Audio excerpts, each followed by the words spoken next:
For the latest top tips, reviews and advice, please subscribe below. Hello and welcome to Attwoolls Camping and Leisure with me, Mike. Today I'm giving you a review on the Vango Taiga range. So it sits in their inflatable polyester ranges of tents. They do a 500XL and a 600XL. So the 500XL is sort of a more modified design for the 2017 season, but the 600XL pretty much remains the same and unchanged apart from a few features. But the size of it, perfectly the same. One of our probably best-selling Vango tents we do, mainly because in terms of what you pay for what you get in terms of tent, it's a great price. You know, it's what we call a bit more of a hybrid, so it's inflatable, sort of 4 beams back, but you've got one fiberglass pole just purely to keep the price nice and low. It uses sort of standard tent fabric, sort of senti-denier and 4,000mm hydrostrate head, so very waterproof. But it's a really quite impressive model. Like I said, for the last sort of 2-3 years now, it's been one of our better sellers in the Vango range just because the sheer size of it for what you pay, it's great value for money. First thing you can see obviously is a 3-section zone. So you've got your canopy area, your main living area, and then a sleeping area at the back. So for me, I think between the 500XL and the 600XL, I would personally probably pay just a small amount of money extra, get a 600XL, just so I feel it's got a bit more space, a bit more functionality to it, you know. And as soon as you sort of put a couple of chairs, a table in there, space becomes taken up very quickly. So personally, I feel spend a little bit extra, get the 600XL. It's where probably, I said, more people will be buying that one anyway. So, like I said, 3-section tent, so you've got a nice big canopy area with sort of doors which you can actually zip upwards and actually put, if you want to, on king poles. You can get some king poles, create almost like an extra canopy built onto the tent. You can look at optional extras as well. They do like a side awning which you can purchase if you wanted to make it an extra bit bigger. As well as new for 2017 as well, they created what we call a skyliner. So the skyliner goes on top of the roof, helps protect against sort of bird muck, tree sap, and also mainly for the UV damage. So the sunlight, as lovely it is when we want it out, actually harms the tent, breaks the material down, makes it kind of brittle, and it tends to be the main killer for tents like this, really. So by purchasing this skyliner, go on top, it's going to help make your tent last longer, also gives you an extra layer against sort of condensation, just to keep it a bit cooler inside the tent as well. So for me, a great little extra. Footprint with any tent, certainly with something with a sewn-in ground sheet, I think is an absolute must. I wouldn't personally buy a tent without a footprint. So it's basically a separate ground sheet, goes underneath the tent, keeps the base of the tent nice and clean and dry, especially when it's sewn in because you can't remove it. And also with the footprint, you get an extra ground sheet for the canopy area, so you've got that to it as well. Carpets are available for this particular model as well. It's universal carpets. There's a 270 by 430. Great little extra, adds more warmth to the tent, and certainly something to look at as well. But in essence, really strong model.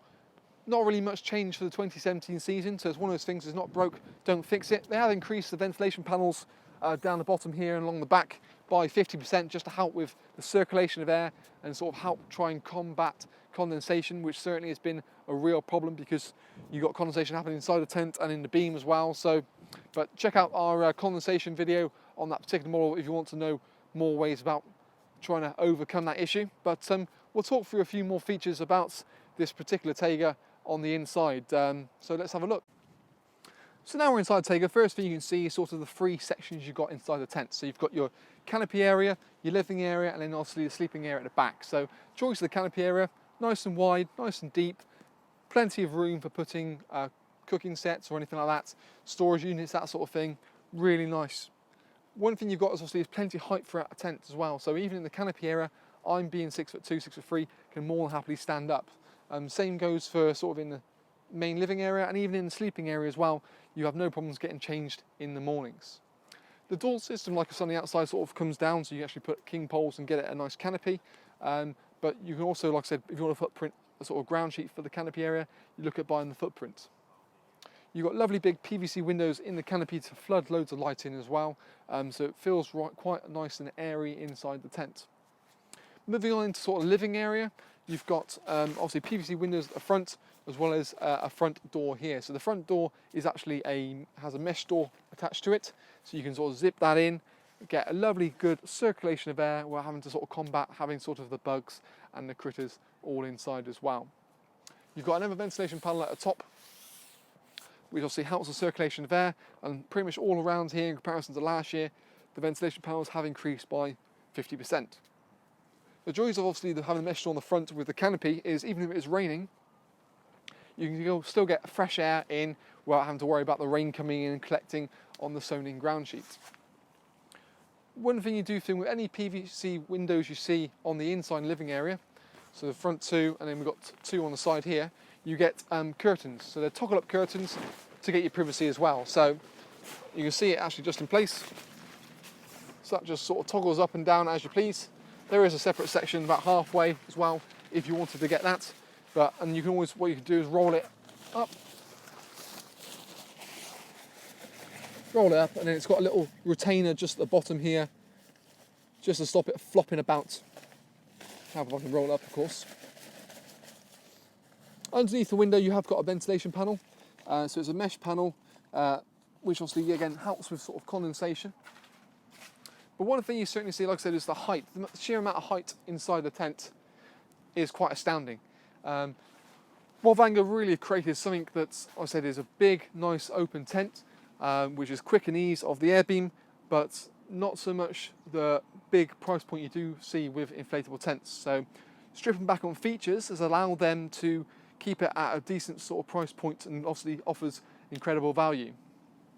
So things like your two side doors here, this one and another one over there. You've got obviously the versatility of enter and exit as you please, because if the wind changes you can sort of swap over to the other one, but there's only one mesh door on the whole item, and that's this front one here. You've also said like things like on the higher spec air beams, they have sort of zip up and down curtains. Principle being it's a bit more versatile and easier to sort of put up and down as you want to. So going for the sort of more classic toggles just keeps that cost down again. You still got basically the main essentials and features built into the tent, things like hanging points or lanterns, and also sort of like a cable Velcro points, so you can sort of Velcro the cable all the way up to your hanging points as well. Mobile mains entry points, you've got one on the front, another one down the bottom here.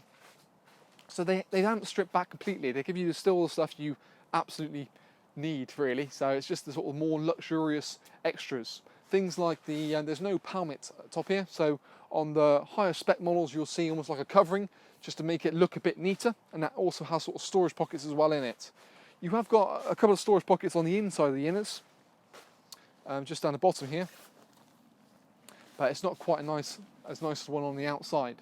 A note to make a point of is the inner sort of divider is a sort of toggle divider rather than being zipped.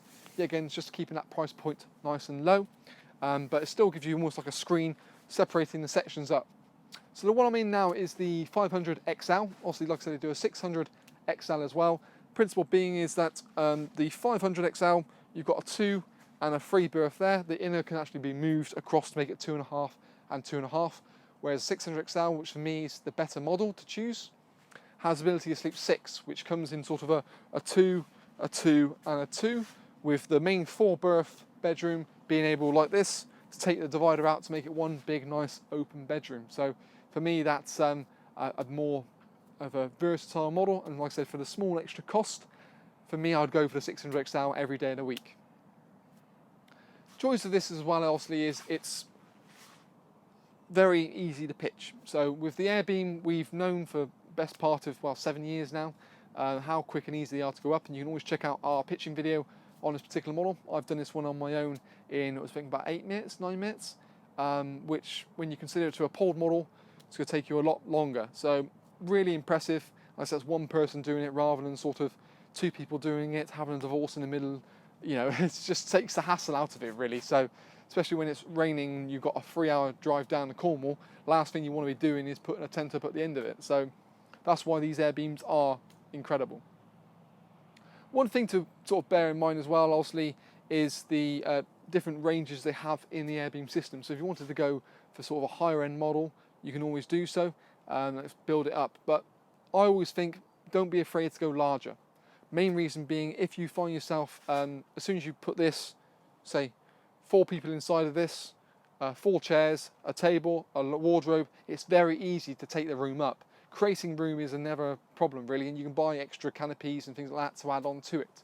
But I think for me, larger the better.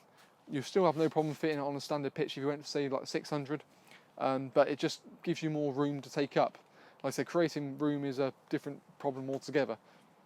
But in essence, really strong model here from Vango. So the Taiga 500XL and 600XL, plenty of legs, and certainly one to look out for the 2017 season. So that's all for us at Attwoolls. Any problems, obviously message us, email us, let us know what you think.